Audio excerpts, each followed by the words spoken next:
시청자 여러분 안녕하세요. 책으로 통통의 구보경입니다. 독서의 최고 효과는 지식이 아닌 의식을 변화시키는 점인데요. 오늘 책으로 통통과 함께할 책도 그렇습니다. 우리가 알고 있던 대학의 모습이 어떤지 살펴보고 또 변화시켜야겠다는 의식을 가질 수 있는 책인데요.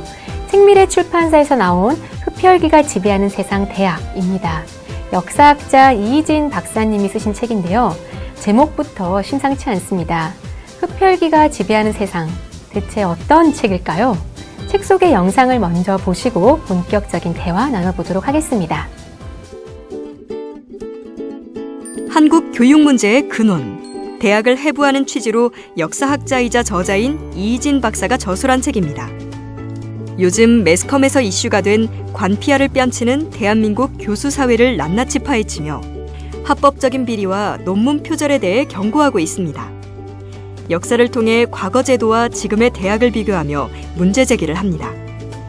흡혈귀가 지배하는 세상은 어느 오락 영화의 선전 문구였지만 이 섬뜩한 말은 옛날부터 존재한 기득권자를 지칭하는 것이라고 저자는 말하고 있습니다. 지금 대한민국의 대학과 교육은 다음 세대를 이끌어갈 흡혈귀를 골라내는 역할을 맡고 있습니다. 이 책은 지금의 교육 현실을 파악하고 골물대로 골마 대수술을 하지 않으면 안 될 우리나라 대학의 치부를 파헤치는 명쾌한 해법을 제시합니다. 한국 교육의 문제라고 하면 대학 교육을 사실 빼놓을 수가 없는데요. 오늘 이 시간 우리나라 대학 교육 문제에 대해서 같이 한번 토론을 해주실 저자 이희진 박사님과 또 SDU 두 분 패널 교수님 스튜디오에 모셨습니다. 안녕하세요. 안녕하세요. 안녕하세요. 네, 사실 그동안 교육에 대한 문제가 많다고는 했지만 늘 교육 문제 얘기하면은 이제 뭐 초중고등학교 사교육 문제에 대한 이야기를 했지 대학 교육에 대해서 그렇게 막 이렇게 많이 얘기를 나눈 적이 별로 없던 것 같아요. 그런데 이렇게 이야기를 꺼내셨는데 대한민국 교육이 다음 세대로 이끌어갈 흡혈귀를 골라낸다는 역할을 한다는 문장만으로도 이 책에서 굉장히 저는 충격적이었거든요. 우리 이제 저자님께서 한번 이 흡혈귀가 지배하는 세상, 대학에 대해서 한번 간단하게 시청자들께 소개해 주세요. 네, 그러니까 이 책은 우리 사회 교육 문제에서 가장 핵심적인 역할을 맡고 있다는 대학이 그 본연의 임무를 다하기보다는 특정 집단의 사리사욕을 채우기 위해서 움직이는 경향이 있다는 지적을 하고 싶었던 거거든요. 그 덕분에 잘 아시다시피 우리 사회에서 대학은 고비용 저효율 구조의 상징이 되고 있고요. 그래서 이 대학을 운영하는 마인드가 사실 흡혈귀가 상징하는 캐릭터하고 크게 다르지 않다는 생각에서 이런 제목을 붙여봤고요.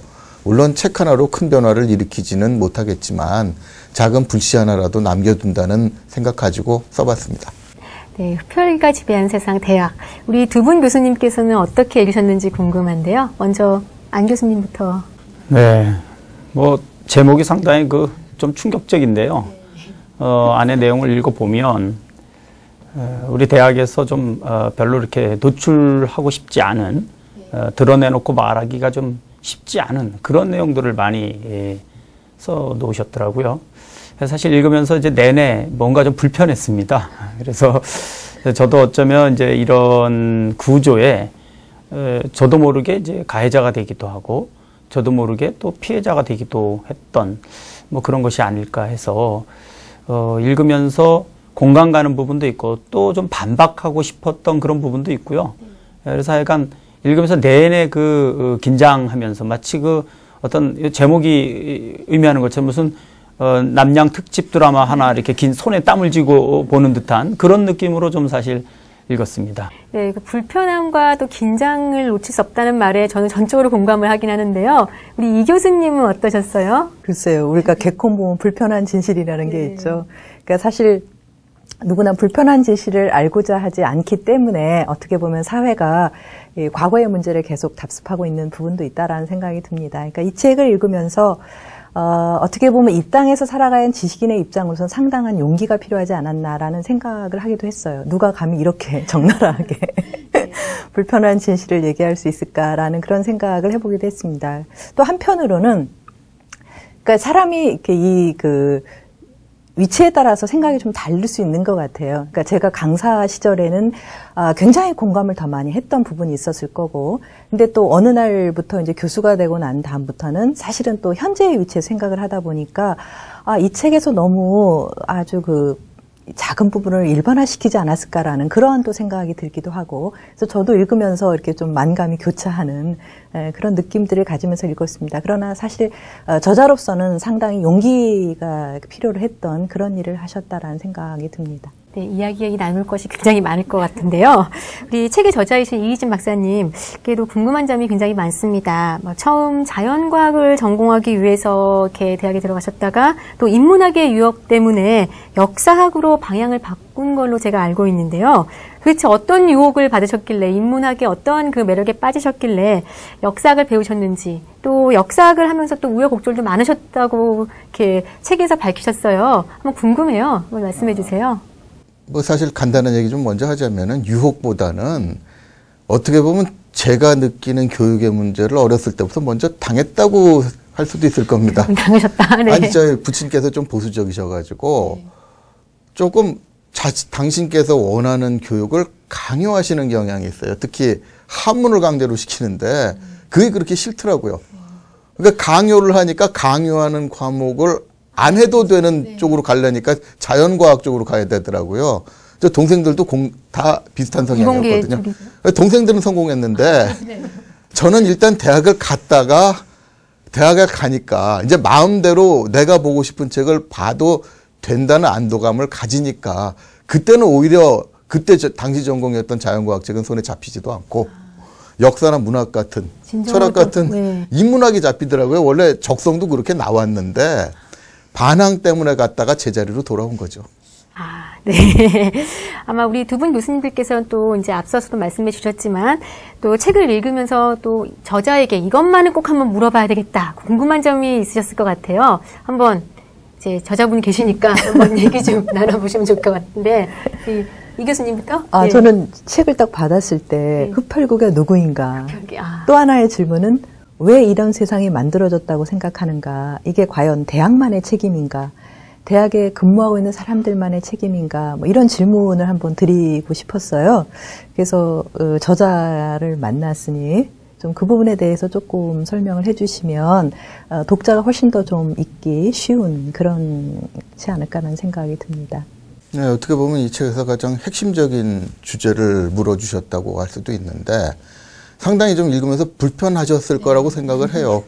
또 저는 오히려 이 제작진한테 연락을 받았을 때 이 불편한 주제를 매스컴에서 특히 TV에서 다루기도 하는 것도 있구나 하는 게 굉장히 신기했을 정도니까 사실 이건 전 언론에서 못 다룰 거라고 생각을 했었거든요.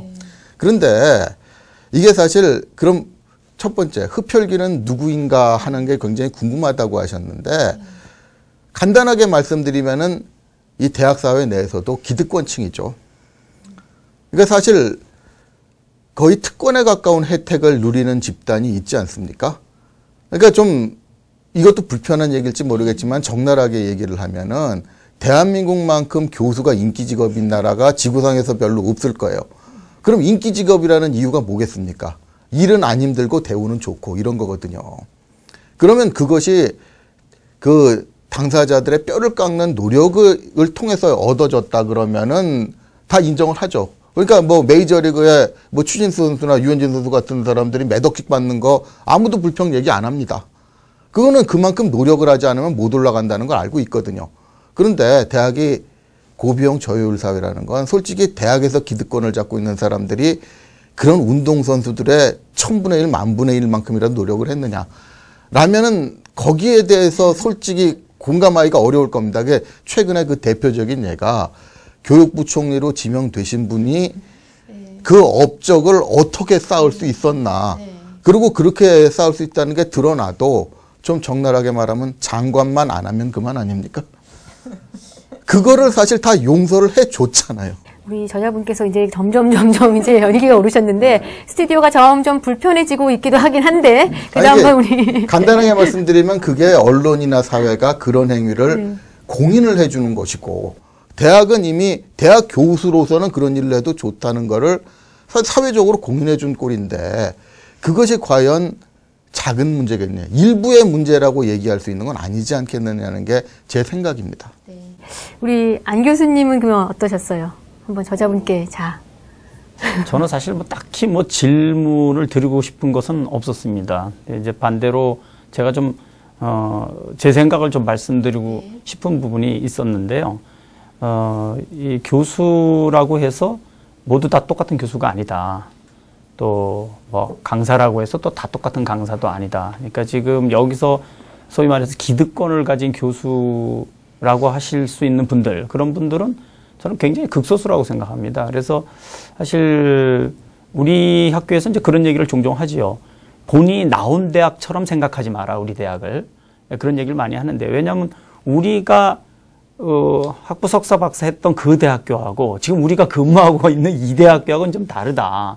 그러니까 오늘날 교수라고 하는 이름을 달고 있는 정말 많은 분들이 계신데, 그분들이 공부하실 때 본인이 공부했던 그 학교와 지금 교수가 돼갖고 근무하고 있는 그 대학과의 그 차이는 꽤 많이 있을 거거든요. 그래서 사실은 저는 그런 쪽도 함께 보면서 이제 피해가 노골화된 피해자가 있고, 좀 약간 피해자는 피해자인데 티 안 나는 피해자가 있어요. 예, 저는 교수 중에서도 그런 피해자가 있다고 생각합니다. 그래서 그런 분들도 좀 같이 좀 이 책을 쓰실 때 같이 보셨으면 좋았었지 않았겠나, 예, 그런 생각을 좀 해봅니다. 사실 뭐 나중에도 더 강조가 되겠습니다만은 어느 사회나 좋은 사람도 있고 나쁜 사람도 있습니다. 근데 나쁜 사람 얘기를 하면 너무 나쁜 사람만 얘기하고 그러면 좋은 사람이 상대적으로 피해를 받지 않냐, 이런 생각을 할 수가 있는 건 거기까지는 인정합니다.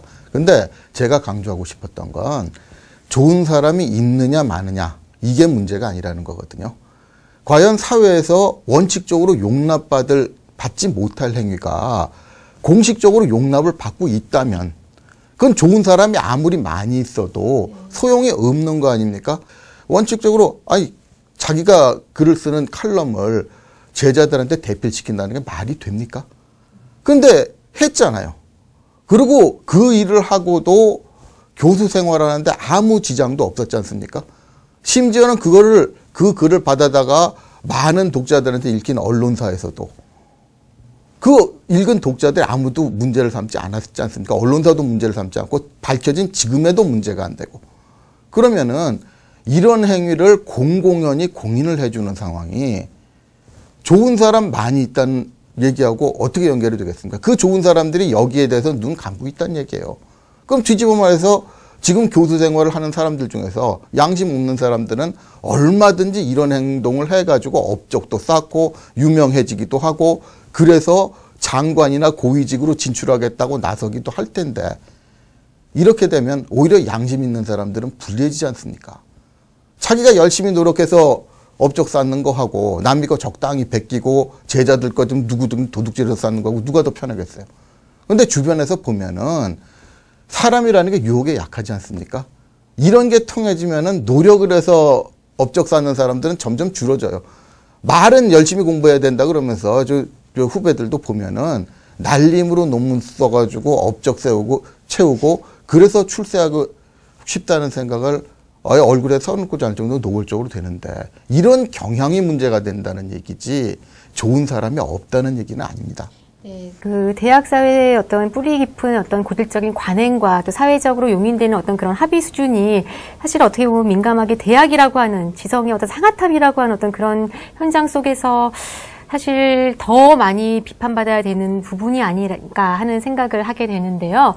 우리 교수님들께서는 또 전공과 아니면 또 전문 영역 속에서 또는 지금 학교에서 또 어떤 역할을 하시면서도 많이 느끼시는 부분들이 있으실 것 같아요. 우리 교수님들의 의견도 한번 듣고 싶어요. 글쎄요. 그러니까 물론 교수가 뭐 되기는 어렵고 되고 나면 좋다, 이런 얘기들을 많이 하는데 그것도 사실 옛날 얘기인 것 같아요. 요즘에 교수들 사이에서 방학에도 뭐 어디 해외도 못 나가고 대부분 논문 써야 된다. 왜냐하면 승진하려면 논문 편수 못 채우면 승진 못하고. 그러니까 사실 뭐 이 논문도 요즘에는 다 저널도 이렇게 등급이 정해져서 이게 이렇게 좋은 저널에 써야지만이 또 이렇게 평가도 받고, 이게 당연하다고 전 생각을 해요. 왜냐하면 교수라는 직업을 선택했다는 것 자체는 공부하는 직업을 선택했기 때문에 공부하는 게 당연하고 또 열심히 공부하는 게 당연한데 문제는 이제 그렇지 않은 사람들과 그런 사람들이 섞여 있기 때문에 지금 우리 사회가 문제가 되고 또 채용의 과정에서 열심히 공부한 사람들을 제대로 이렇게 걸러내지 못하는 이런 게 지금 문제가 되는 것 같아요. 그런데 이제 뭐 제가 알고 있는 제가 진짜 존경하는 어떤 제 또래의 교수님을 보면 진짜 뭐 그분은 이렇게 그렇게 많이 안 해도 되는데도 그러니까 본인이 그 학문이 좋아서 끊임없이 논문도 내고 책도 내는 그런 분들을 보면서 저는 사실 이렇게 굉장히 좀 이렇게 존경하는 그런 분들이 있는데 대학 사회라는 게 지금 저자께서 말씀하신 문제를 분명히 안고 있다고 생각해요. 근데 그런 문제가 과연 대학만의 문제인가라고 한번 저는 질문을 해보고 싶은데 어떻게 보면 우리 사회가 갖고 있는 문제의 한 단면을 대학이 보여주는 게 아닌가라는 그런 생각을 이제 해보기도 합니다. 물론 경쟁의 과정에서 제대로 된 잣대가 없다라는 게 우리 사회가 갖고 있는 가장 큰 문제죠. 그게 이제 대학에도 똑같이 적용이 되는 거죠. 정해진 잣대는 있는데 그 잣대가 제대로 또 이렇게 측정되지 못하는 문제들. 그리고 또 인간이 하다 보니까 여러 가지 인맥이 작용을 하기 때문에 사실은 객관적으로 이게 자가 움직이지 못하는 그런 문제들이 분명히 있다라고 생각합니다. 상당 부분 공감하지만 또 다른 측면에서 물론 이제 이 논의라는 게 약간 찬반이 있어야 재밌기 때문에 좀 반론을 가하자면은 대학에 실제로 교수로서의 역할을 충분히 하고 누가 봐도 교수로서의 자격이 충분한 사람들도 많이 있다라는 그런 얘기도 저는 좀 이렇게 던져보고 싶은 생각이 듭니다. 밝은 면을 보여주셨으니까 이제 저는 맹점 얘기를 해야 되거든요. 사실 요즘에 뭐 교수가 돼도 방학 때 뭐 어디 가지도 못하고 논문을 써야 된다 이런 경향 얘기를 합니다. 근데 그건 학생들도 마찬가지거든요. 옛날에는 뭐 편하게 공부할 수 있는 게 독일의 김나지움 다니고 미국의 고등학교 다니고 한국의 대학 다니면 놀면서 졸업할 수 있다는 말이 나왔는데 요즘 한국 대학생들 그 정도는 아니라는 얘기를 합니다. 근데 문제는 이렇게 되니까 많이 개선이 됐다고 생각하는데 이 말 뒤에 있는 맹점을 못 본다는 얘기죠. 학생들만 하더라도 열심히 공부하는데 열심히 공부하는 게 과연 사회에서 필요한 걸 공부를 시켜줘가지고 대학 나온 사람들이 옛날에 지금 기업이나 연구소나 이 사회에서 대학에 가진 불만이 해소되느냐. 그건 아니란 말이죠. 제가 아는 한은 훨씬 더 심해지고 있어요. 그럼 교수들 공부하는 것도 마찬가지거든요. 열심히 공부하는 교수들도 있고 이런 분들은 방학 때도 놀러 가지도 못하고 공부한다. 맞는 말입니다. 근데 오히려 이거는 열심히 공부하는 사람들이 상대적으로 피해를 보고 있다는 반증이 되기도 하는 거예요. 그건 열심히 공부하니까 놀러 가지도 못하고 논문을 써야 된다고 얘기하는데 상대적으로 지금 우리 사회에서 교수들의 연구 성과인 논문을 중심으로 해서 이 연구 성과를 제대로 평가할 수 있는 검증 장치가 있냐는 겁니다. 이게 없으면 어떤 현상이 벌어지느냐. 제가 학회 같은 데 가서 거의 매주 눈 뜨고 봐야 되는 꼴이 오히려 날림으로 쓰는 사람은 당당하고 연구 성과 쉽게 채울 수 있어요. 그리고 이런 사람들일수록 정치는 더 열심히 하니까 좋은 저널에 좋은 등급 받고 실는 건 더 잘합니다. 그러면은 좋은 대학 나와서 그 정치적인 패거리를 등에 업고 실는 사람은 1년에 3편, 4편 아무 부담 없이 날림 논문 씁니다. 그런데 그런 거 없이 열심히 논문 쓰는 사람은 다른 분야는 모르겠지만 역사학 같은 경우에는 1년에 2편 쓰면 숨이 턱에 차요. 웬만한 전성기 그것도 굉장히 컨디션이 좋고 여러 가지 조건이 다 맞춰졌을 때 2편 쓰는데 요즘 논문 2편 썼다 그러면 업적평가 되지도 않죠. 그럼 왜 인플레가 됐느냐? 뒤집어 말하면은 3편, 4편을 부담 없이 쓸 수 있는 사람들이 그렇게 많으니까 많은 성과를 요구할 수가 있게 된 거고 물론 이게 대학만의 문제가 아니라는 게 대학을 감독하는 기관에서 바로 요런 기준으로 속사정 생각 안 하고 들이미는 걸 대학 내에서 누가 협력을 해줬겠습니까? 사실 날카롭고 비판적인 어떤 그런 시각에 육각해서 우리가 지금 이제 보고 있는데요. 그 검증 시스템의 문제는 분명히 있긴 합니다. 일괄적인 어떤 그런 잣대 하나로 다양한 전공의 영역의 특수성과 고유성을 인정하지 못한 채로 그런 어떤 1년에 몇 편씩의 어떤 그런 개량화시키는 어떤 그런 작업은 분명히 문제가 있다고 보는데요. 우리 안 교수님은 어떻게 보셨어요? 계속해서 이게 뭐 어려운 얘기예요. 네.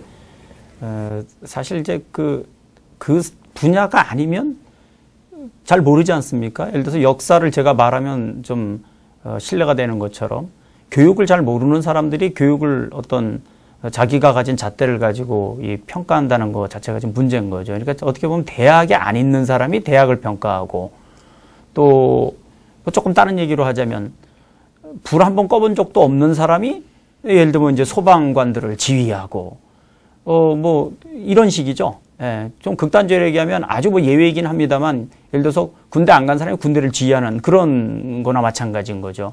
그래서 이런 모양새로 어떻게 보면 비전문가들 또 그 분야의 이해관계가 전 다른 쪽에서 있는 사람들이 이제 이 어떤 경쟁 틀 또 어떤 위아래 관계 이런 것들을 갖다 결정을 하다 보니까 사실은 대학만의 문제가 아니죠. 조금 아까 우리 이민자 교수님께서도 말씀하셨지만 이 대학이라고 하는 프리즘을 갖다 대고 여기서 표출시켜 보니까 여기서 이런 문제가 나왔지만 대학 말고 그걸 어디다 갖다 대도 저는 이런 식의 이 우리 사회에 갖고 있는 병폐 또 뭐 굉장히 그 모순적인 이런 부조리 이게 지금 다 있고 그것이 어떻게 보면 가장 잘 드러난 분야 중에 하나가 대학이기 때문에 또 그리고 저자께서 이제 그 대학에 몸 담고 있다 보니까 그게 이제 눈에 띄어서 이런 책을 뭐 용기 있게 쓰신 것 같습니다. 그런데 사실 뭐 여러 가지 저도 참 뭐 만상이 다 만감이 다 교차합니다 머릿속에. 그런데 또 그러면서도 여기 있는 사람으로서 그럼 난 어떻게 해야 되느냐?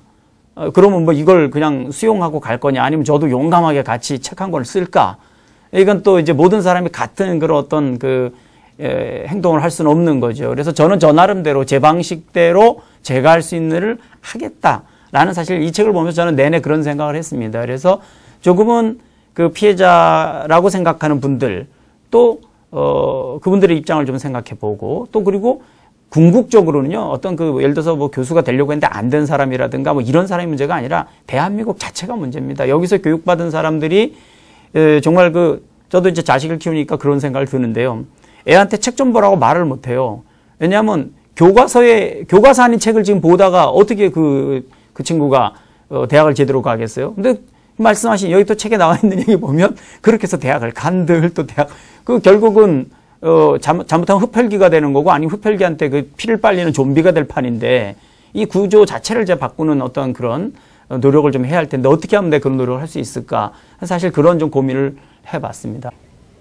책을 읽으면서 사실은 이제 진정한 대학이 무엇인지 그리고 진정한 교수자가 무엇인지 한번 반성해 볼 수 있는 시간이 되고 있는데요. 현재 대학교의 역할은 그럼 대학의 역할은 어떤 것인지 그리고 또 우리 패널 교수님들께 우리 사이버 대학에서 또 이런 어떤 차이점이 있는지 한번 같이 나눠주시는 것도 좋을 것 같아요. 우리 이 교수님. 예. 사실 뭐 계속 고비용 구조를 말씀을 하셨는데 어떻게 보면 이 고비용의 우리 교육의 어떤 구조를 타파하는 것의 대안이 저는 사이버 대학이라고 생각을 해요. 그리고 제가 이제 학생들을 만나보면 고등학교 때까지 별로 공부에 관심이 없다가 나중에 직장을 다니면서 필요하거나 이래서 온 학생들인 경우에 훨씬 더 열심히 공부하는 것들을 볼 수가 있어요.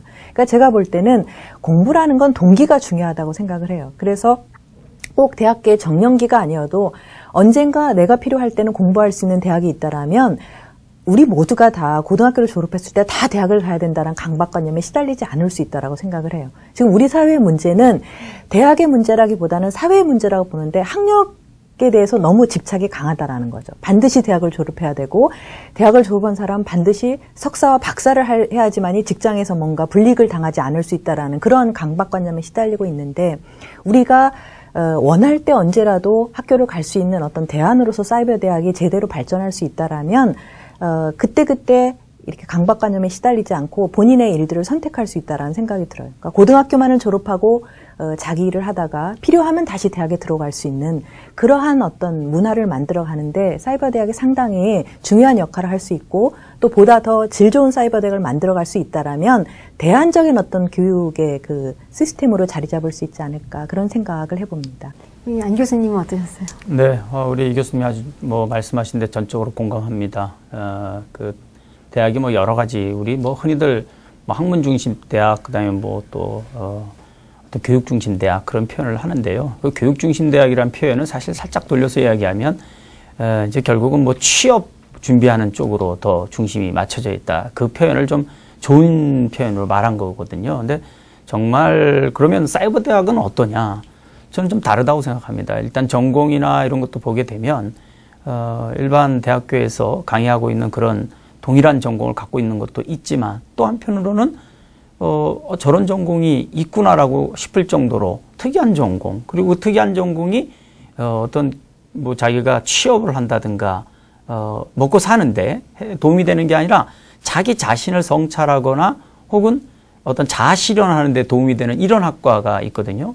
그래서 그런 전공을 대학에서 개설하고 있으면서 다른 직업을 갖고 있거나 또는 이미 대학을 다 나왔지만 정말 그것이 하고 싶어서 또 자기가 꿈꿔왔던 어떤 걸 하고 싶어서 그래서 이제 다시 이렇게 공부할 수 있는 그런 어떤 시스템을 제공해 주는 게 바로 사이버 대학이거든요. 그래서 이런 사이버 대학을 포함해서 대학은 저는 굉장히 다양하고 뭐 여러 가지 형태의 대학이 존재하는 게 바람직하다고 생각해요. 그래서 그 대학이 적어도 어떤 서열화에 의해서 그 대학이 이제 뭐 우리 저자께서 잘 써주셨습니다만 골품제로 설명되는, 그래서 뭐 흔히 말하는 그 골품제에 의해서 대학을 나오면 그 골품제 신분이 결정되는 대학이 아니고 대학은 그 대학 자체에서 자신이 하고 싶었던 공부를 하는 곳으로서 저는 그 기능이 상당 부분 충족돼야 되지 않느냐 그런 생각을 하죠. 사이버 대학 얘기를 하셨는데 사실은 그래서 직장을 다니다가 들어오시면서 사실은 본인의 자율 의지로 정말로 이게 지적 욕구와 이게 필요에 의해서 오시니까 더 열심히 이렇게 공부를 하시는 것 같아요. 우리 대학 생활로 돌아가 보시면요. 사실은 대학교, 진정한 대학교의 역할, 대학생 때 그 대학 생활에서 학생들이 뭐 리포트 쓰는 것도 많고 한데 거기에 대한 또 부수적인 문제점도 굉장히 많잖아요. 같이 한번 나누면 좋을 것 같아요. 저자님께서 생각하시는 진정한 대학의 의미와 함께 또 오늘날 그런 학생들 대학 생활, 학생들의 어떤 그런 문제점 또 어떤 그런 현실 같이 한번 나눠보면 좋을 것 같아요. 아까 나온 얘기하고 연결시켜서 설명을 하면은 뭐 일목요연하게 될 것 같은데 지금 말씀해 주신 거면 사이버 대학 같은 게 상당히 뭐 고비용 구조를 해결하는 대안이 됩니다. 또 자기가 하고 싶은 때 필요할 때 필요한 공부를 한다는 게 효과적이라는 거는 뭐 제가 이제 자연과학 택했다가 바꿔보면서 절감을 했으니까 또 덧붙일 필요는 없고요. 근데 문제는 여기 해결해야 될 점이 하나 있다는 점은 짚고 넘어가야 됩니다. 왜 그걸 모든 사람들이 대학에 있는 사람은 대부분의 사람들이 얘기하는데 왜 안 고쳐지느냐는 거거든요. 그 안 고쳐지는 건 간단합니다. 서열화되어 있던 걸 문제를 삼지만은 뒤집어 말하면은 그 서열화를 왜 유지하고 있느냐, 누가 유지시키고 있느냐는 거거든요. 근데 솔직히 말해서 우리나라 이 교육 문제를 비롯해서 사회 문제를 좌우하는 사람들이 대개 어느 쪽 출신이 있는지 그 말 안 해도 알잖아요. 그러면 이런 서열화된 구조에서 이익을 보는 사람들이 위에 올라가서 제도를 좌지우지하고 있단 말이죠. 아무도 거기다가 불편하다는 이유로 문제 제기를 안 한다는 얘기죠. 문제 제기를 해도 구시렁거리는 수준에서 끝난다는 얘기죠. 그러면은 그 사람들이 왜 바꿉니까? 그게 자기한테 유리한데. 그거는 신라 귀족들한테, 신라 왕족들한테 골품제 해체하셔하고 얘기하는 거나 마찬가지라는 얘기거든요. 그러면 대학이 서열화하는 것도 어떻게 보면은 이 사회가 필요하고 거기 있는 구성원이 필요해서 유지하는 건 아니라고 봐야 됩니다. 또 혜택을 보는 사람들이 물론 좋은 대학 나온 사람들이 그만한 실력이 있어서 대우를 받는다. 그럼 그건 또 인정해 줄 만해요. 또 돈이 많이 들어간다 그래도 그 비용만큼 자기가 우수한 인재가 돼서 사회에 기여를 하면은 그걸 문제 삼을 필요는 없는 거 아닙니까? 그건 돈 있는 부모들이 자기 자식 인재 만들어서 기여를 했다 이렇게 보면 되니까. 근데 그게 아니지 않습니까? 다른 분야는 어떤지 몰라도 제 분야에서는 서울대학이 왜 인류대학인지 이해가 안 가거든요. 아니 교수들이 했던 문제점 그대로 들고 나와서 심지어는 그 다른 책 쓸 때 봤는데 일본 논리 베껴가지고 나오는 것도 자랑스럽게 내놓을 수 있는 이런 거. 거기에 대해서 비판하려고 하면 오히려 비판한 놈을 살려두지 않겠다고 나서는 이런 풍조. 이게 도저히 뭐 프로야구 선수들만큼 자기가 노력을 해서 고액연봉을 받는 게 아니라 오히려 힘 있는 사람들한테 잘 보여가지고 그 위치에 올라가고 좋은 대를 받는 이런 구조를, 이 구조를 만든 사람들 이 구조 깨라고 해서는 문제가 해결 안 된다는 겁니다.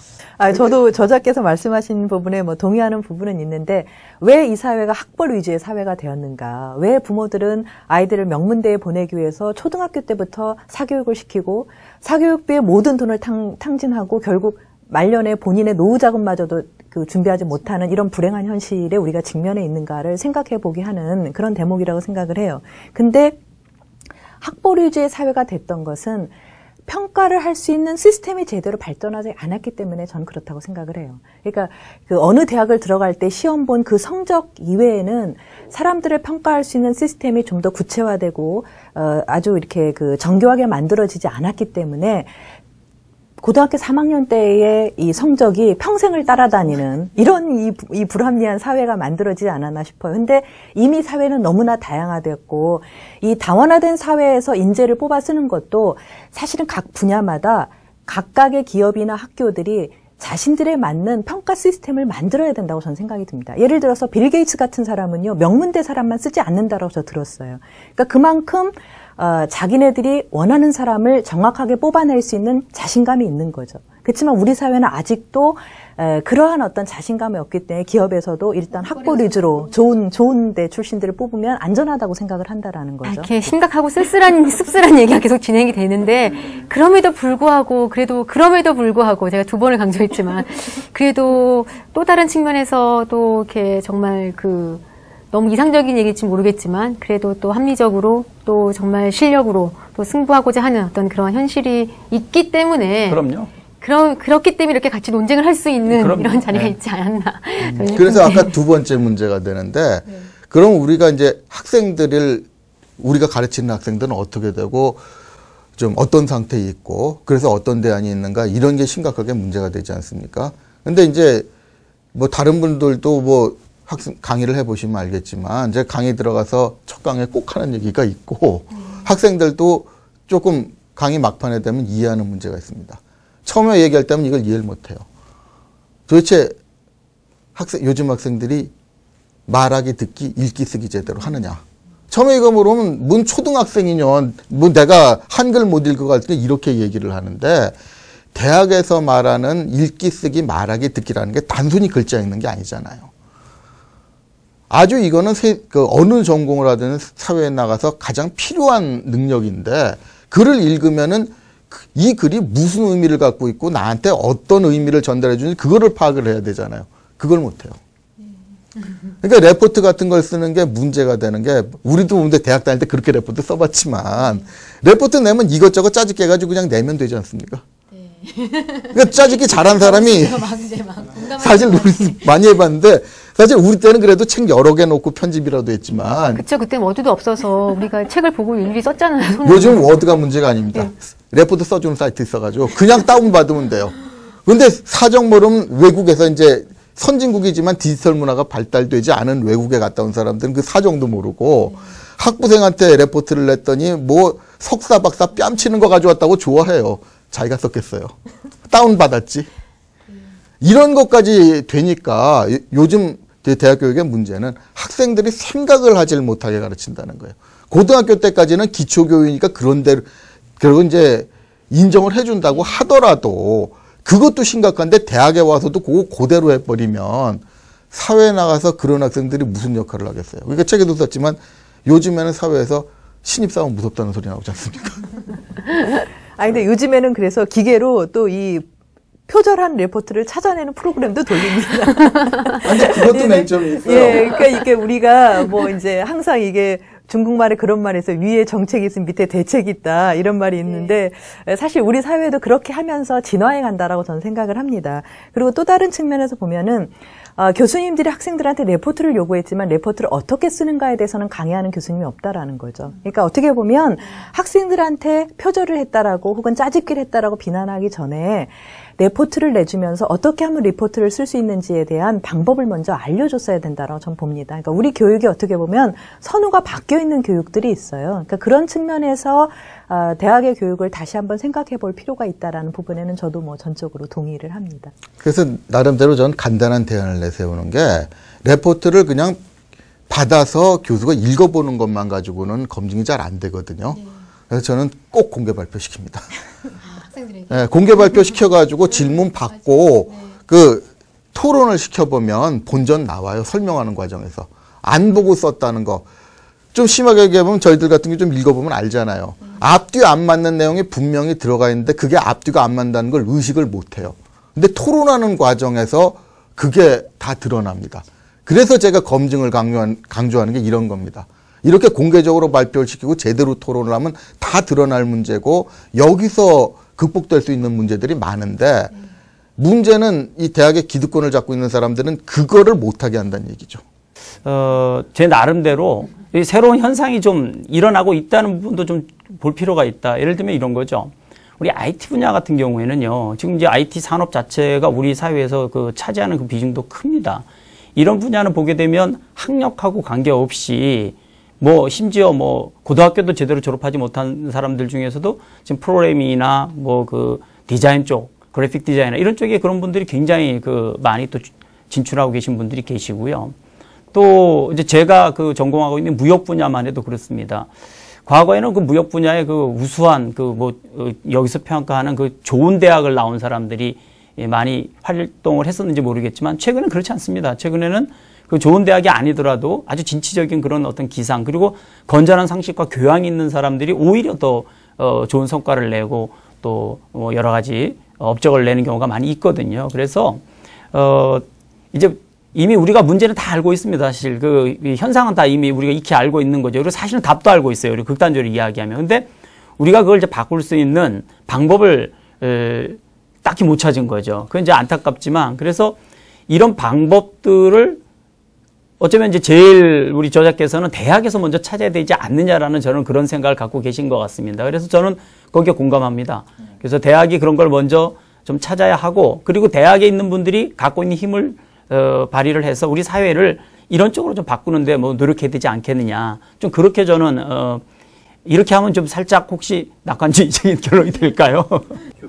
네, 지금 스튜디오에 세 분의 그 논쟁으로 화끈화끈한데요. 잠깐 쉬어가는 차원에서 자 이제 낭독의 시간을 갖도록 하겠습니다.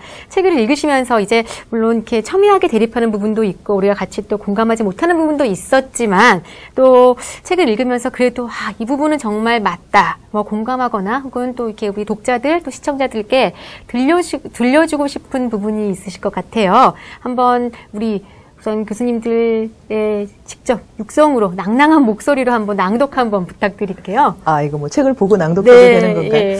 아니 이제 이 책에서 사실은 이미 자리를 잡은 이 교수들한테 어떻게 보면은 다시 한번 생각하게 하는 그러한 책이라고 생각을 해요. 그래서 뭐 10년 이상을 교수를 한 저로서도 이 책을 읽으면서 많은 반성도 하고 또 앞으로의 그 저의 행동에도 많은 지침이 될 것 같은 그런 생각을 해봤습니다. 그래서 저는 이제 사실 이 47페이지의 이 구절이 좀 인상적이었는데, 네, 우리 이민자 교수님 낭낭한 목소리로 한번 읽어주세요. 낭낭하게. 네.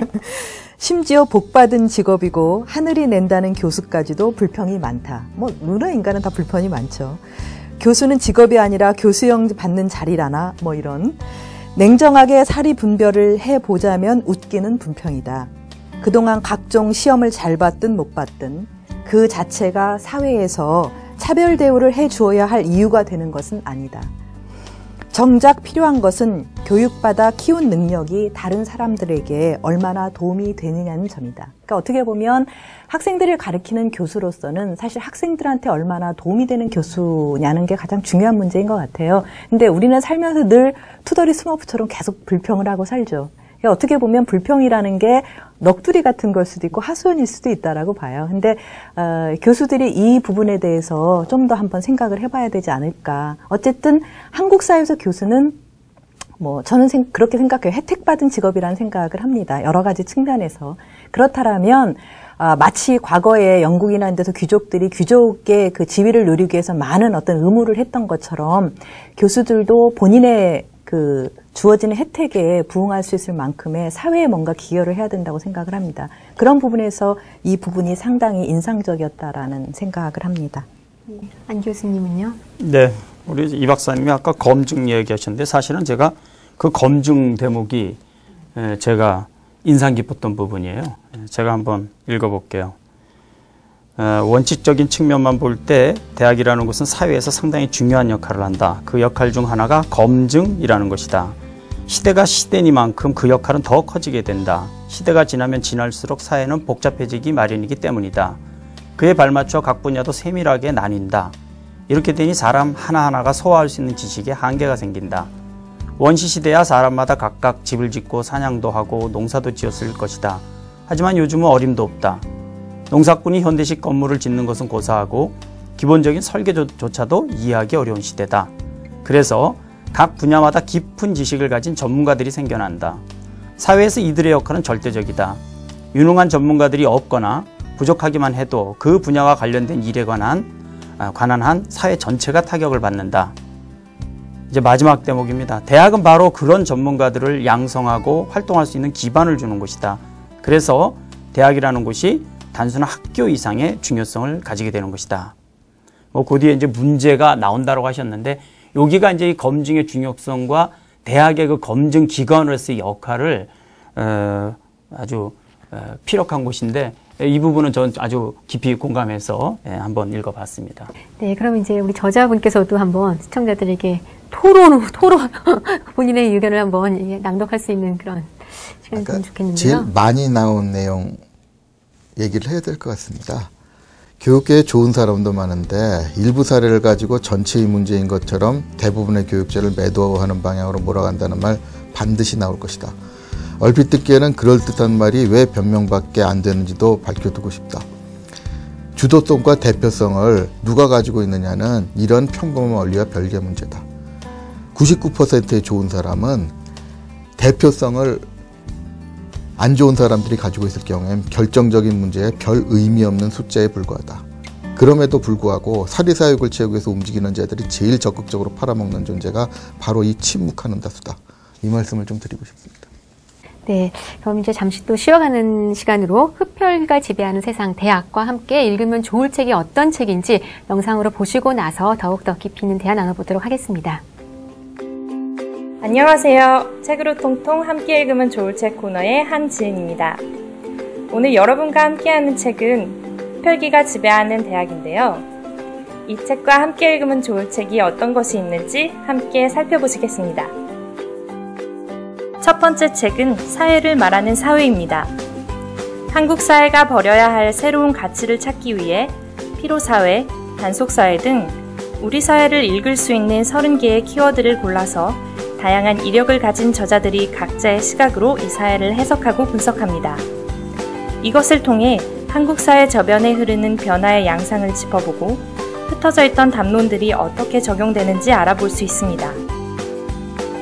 두 번째 책은 식민사학이 지배하는 한국 고대사입니다.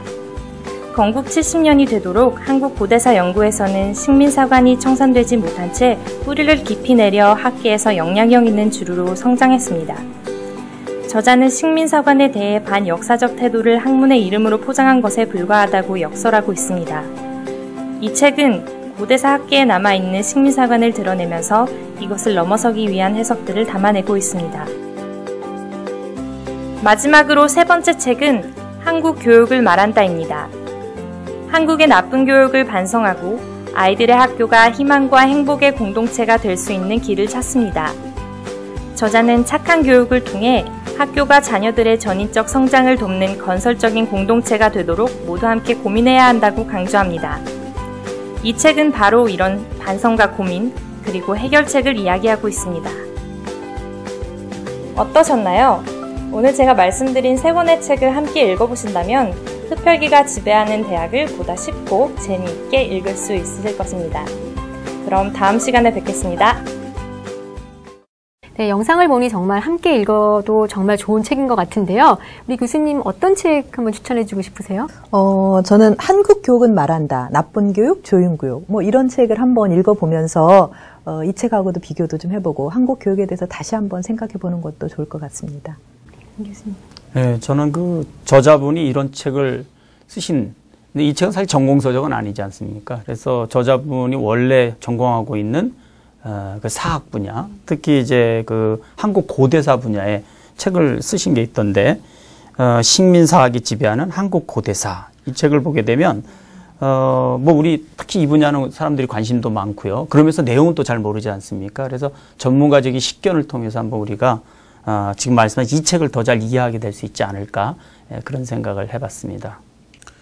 예, 좀 여기에 대해서는 보충 설명을 드리고 싶은 게, 어떻게 보면 제가 이 책을 쓰게 된 동기가 식민사학을 지배하는 한국 고대사하고 직접적으로 연결되어 있다고 볼 수가 있을 겁니다. 그러니까 제 전공 분야에서 굉장히 납득이 가지 않는 사건을 많이 목격을 하게 됐다는 게 사실 우리 사회의 식민사학이라는 건 굉장히 지탄을 많이 받고 있지 않습니까? 특히 일본의 역사 외교 문제에 관련되면은 이거는 국가적인 차원의 문제가 되는데 이런 와중에서도 일부 전문가들은 일본이 식민지 시대에 지배하기 위해서 개발했던 논리들을 굉장히 많이 수용을 해가지고 자기 연구 성과로 만들어서 발표를 하더란 말이죠.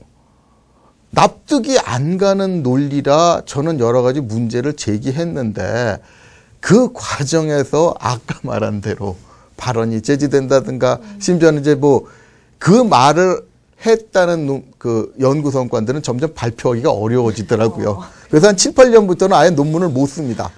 심지어는 그 식민사학이 지배하는 한국고대사도 제출간본입니다.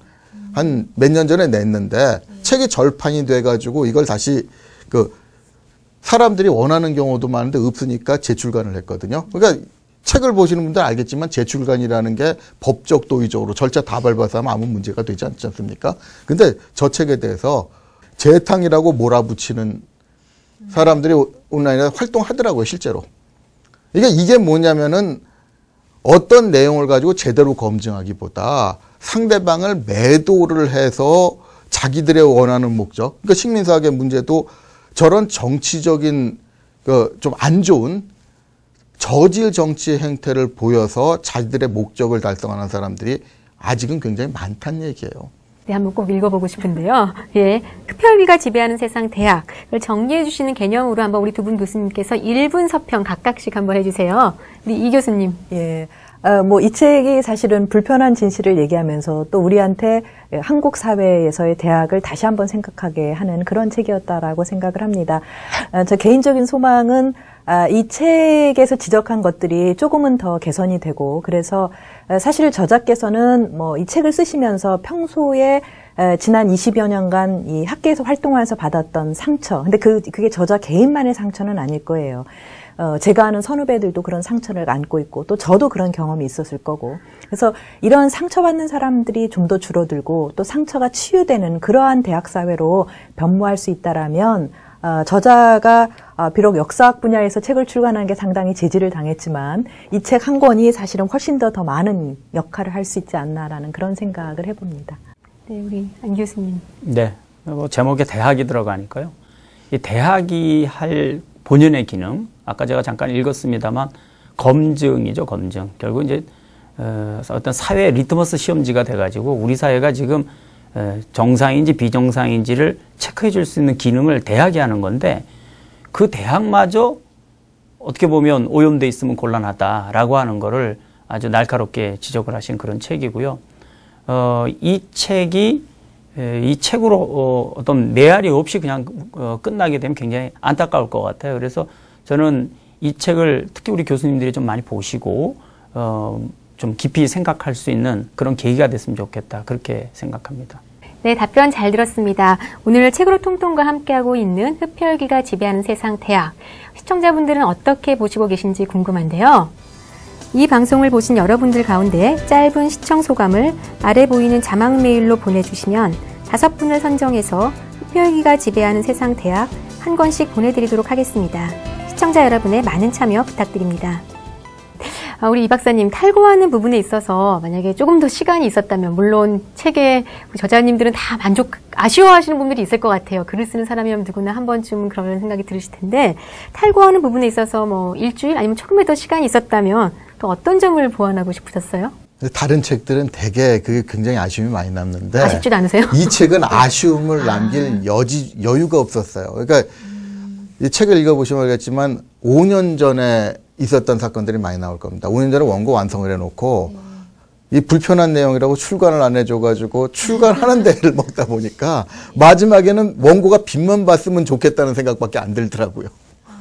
그러다 보니까 이 책만큼은 정말 아쉬움을 생각할 여유가 없는, 나중에 이제 다 끝나고 난 다음에 못다한 얘기를 또 할 수 있을지는 모르겠지만 현재로서는 그렇게 됩니다. 그러면 다음 저술 계획은 또 어떻게 되시나요? 요즘에 특히 좀 힘 있는 분들은 말하는 평범한 지구인의 상식으로 해석하는 말하고 그 속뜻이 다르더라고요.